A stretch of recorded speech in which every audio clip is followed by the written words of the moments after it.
చేతులు ముడుచుకున్న వ్యక్తి నవరాత్రి ఉత్సవాలలో 5వ రోజు ప్రత్యేకమైనది. ఈ రోజు భక్తులు స్కందమాత దేవిని ఆరాధిస్తారు. ఆమె కుమారస్వామి కార్తికేయుని స్కందుడు తల్లిగా ప్రసిద్ధి చెందారు. అందువల్ల ఆమెకు స్కందమాత అనే పేరు వచ్చింది.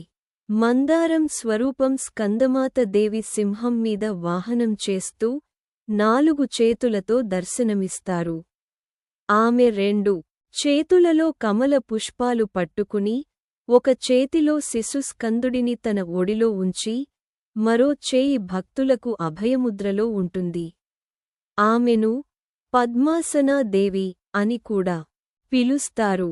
మందారం ఆరాధన ఫలితాలు స్కందమాతను పూజించే వారికి ప్రశాంతత, జ్ఞానం, ధైర్యం కలుగుతాయి. కుటుంబ సౌభాగ్యం, సంతానం ఆనందం లభిస్తుందని నమ్మకముంది. భక్తుడు ఎంతటి కష్టాల్లో ఉన్నా స్కందమాత దయతో సుఖసంపదలు లభిస్తాయి.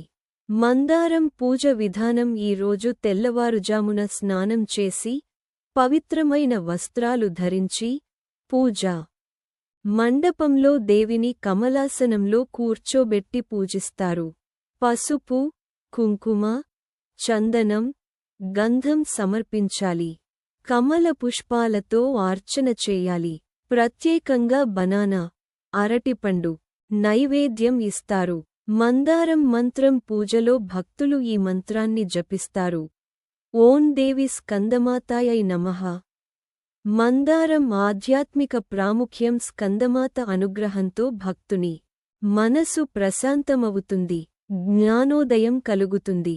ఆమె కరుణతో భక్తులు ధార్మికత మార్గంలో నడుస్తారు.